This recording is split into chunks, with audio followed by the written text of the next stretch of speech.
Фудбалската треска во Македонија продолжува. Шкотска на Градски беше поразена, но сега ќе гостува силната Холандија.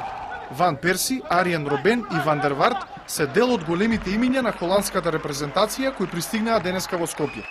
Stoikov vindt blijft aan de man en dan is hier de gelijkmaker.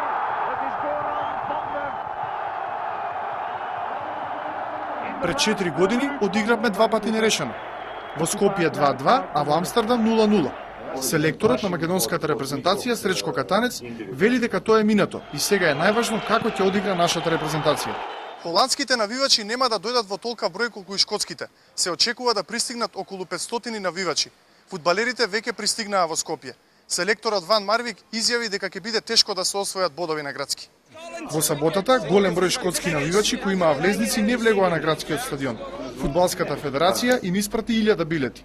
Тие пристигнаа во поголем број и мораа да го следат мечот во кафулињата. Правилата се веќе утврдени од страна на УЕФА и на ФИФА. Значи процентот зависи од бројот на големината на стадионот. Со оглед на нашиот капацитет во една ситуација како што е нашиот градски стадион, е дозволено дека максималната бројка на која што ние може да ни дадеме карти на гостинските навивачи е 1000. Костов објасни зошто гостинските и домашните навивачи мора да бидат разделени за време на надпреварот. Правилата се јасни, значи правилата се такви какви што ги одредува УЕФА и ФИФА. Тоа се прави кај што гостинските навивачи не смеат да бидат во контакт со домашните навивачи.